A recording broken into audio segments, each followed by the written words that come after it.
maantay waxa aan rabaa inaan codkayga ku biiriyo ciidamada mujaahidiinta ah ee Soomaaliyeed ee hawlgallada sifaynta dabargoynta argagixisada ama ururka ugus ee argagixisada Soomaaliya ee Al-Shabaab ka wada gobolada dhexe iyo bartamaha ee Soomaaliya gaar ahaan gobolada Hiiraan iyo Galgaduud.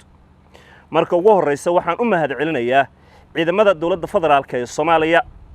ee ka hawlgalaya gobolada Hiiraan iyo Galgaduud. waxaan sidoo kale u mahadcelinayaa ciidamada deegaanka ee dadka Soomaalida ay u yaqaanaan macmuusleyda laakiin aanu bixiyay xoogagga wadaniyiinta kuwaas oo si mutadawacnimo ah iyo inay ka dhidhiyeen gumaadka argagixisada dalka iyo dadka Soomaaliyeed ee ku hayaan sidii uga horeyn lahaayeen dhiigooda iyo maalkooda u bixinaya. waxaan leeyahay Ilaahay ayaa abaalkiina gudi kara dadka Soomaaliyeedna waxaad ugu qorantihiin baal dahab ah oo aan qalbiyadooda marnaba ka tirmi doonin. waxaan si gaar ah ugu mahadcelinayaa gudoomiyaha gobolka Hiiraan Cali Jeete oo runtii sameeyay mas'uuliyad tiisi iyo mid ka sareysa oo aan ku ammaanayo sida mujaahidnimada leh ee uu u hogaamiyay hawlgalkii lagu ciribtirayay argagixisada ugus ee gobolka Hiiraan. waxaad la wada socotaan muddooyinkii u dambeeyay in maalinta ka dambaysa guud ahaan gobolada dhexe ay ka socdaan dagaallo markii ay ugu yartahayba maalintaasba degmo laga qabsanayo. waxaana ilaa hadda xogahan helay ay sheegayaan in 150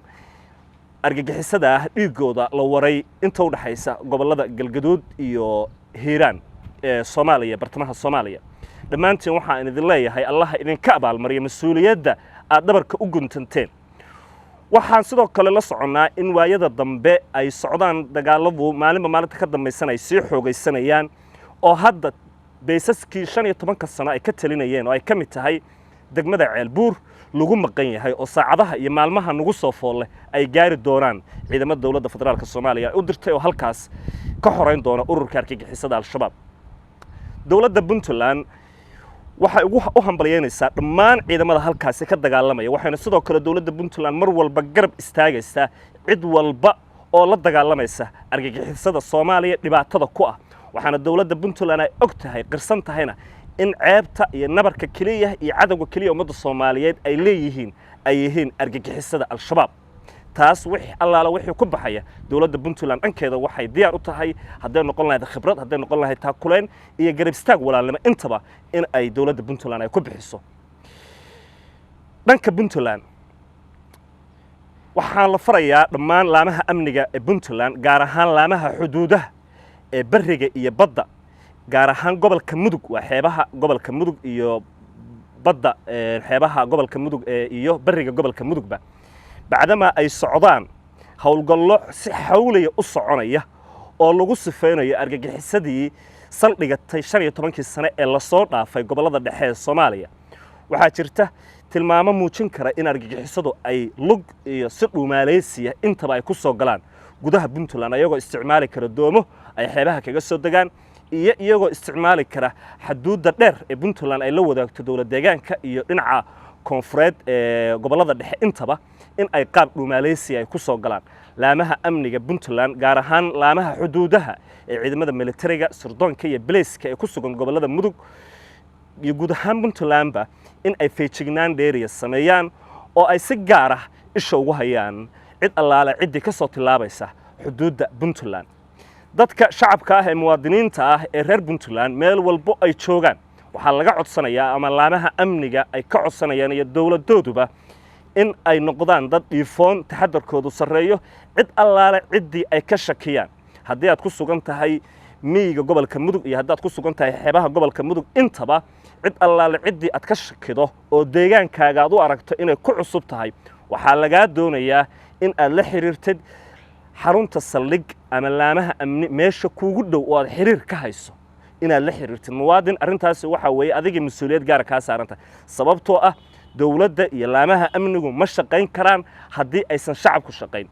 waxaa tusaale idinku soo qaadanaya dadka reer Puntland xilligii 2016 ay Al-Shabaab ay ka soo degtay ururo argagixiso ay Al-Shabaab ay soo khaldeen cawaaqibkoodina ay dhaxleen ay ka soo degeen degmada Garacad iyo miyiga Toga Suuj oo u dhow degmada Ayl. cidda shaqada ugu badan qabatay waxay ahaayeen dadka reer miyiga ah ee ku sugan baadiyaha kuwaasoo ciidamada la wadaagaya geed walba iyo god walba oo argagixisadu ay nafil caar u galaan. sidaa daraaddeed shacabka reer puntland waxaa laga codsanayaa inay ishoodu furnaato dhegtoodu furnaato feejignaantooduna badato ay sarrayso bacdamaa soomaaliya bartamaheeda ay ka socdaan dagaallo argixisada lagu sifaynayo oo ay suurtagal tahay in ay si dhumaalaysi ay ku soo galaan xuduudaha puntland ee gobolka mudug badda iyo bariga ciidamada dowladda puntland waxaan rabaa shacabka soomaaliya sidoo kale inaan u caddeeyo laamaha amniga puntland hadday noqon lahayd ciidamada daraawiishta ee difaaca puntland hadday noqon lahayd ciidamada gaarka u tababaran ee BNBF iyo ciidamada kale ee BSFI iyo ciidamada booliska intaba waxaa ka go'an in dowladda puntland ay cirib tirto argagixisada ku dhumaalaysanaya buuraha ku teedsan silsilada golis ee gobolada sanaag iyo bari inta u dhaxaysa ku dhumaalaysanaya waxaan rajaynayaa ayagana shaqada laga qabto gobolada dhexe mid ka xoog badan in laga qabto dowladda puntland had iyo goor waxay hortaagneed boqolaal argagixisada al-shabaab oo ku dhumaalaysanaya meel ay adag tahay in qof galay laga saaro iyadoo aysan jirin deeq caalami oo heer caalami uga timaada ama mid dowladda federaalka uga timaada waxaan dadaalkaanu ku sameynay kuna cirib tirnay argagixisadii ka soo degtay badweynta dhinaca garacad iyo kuwa buuraha ku jiraba taakulo iyo isku kalsoonaan ciidamada sharafta ee geesiyada ee puntland iyo dowladoodu iyo mas'uuliyintoodu ay horkacayeen waxaanu ballan qaadi doonaa inaynu labalaabno howlgallada lagu sifeynayo argagixisada ujeedka hadalkaygu soo waxa uu daaran yahay in ciidamka reer puntland gaar ahaan ciidamada ilaalada xuduudaha ee gobolka mudug ku sugan bariga iyo baddaba feejignaan dheeriya la sameeyo shacabka gobolka mudug ee lagu bartay difaaca dalkan iyo dadkaanna in ay iyaguna la shaqeeyaan laamaha amniga. Assalaamu calaykum.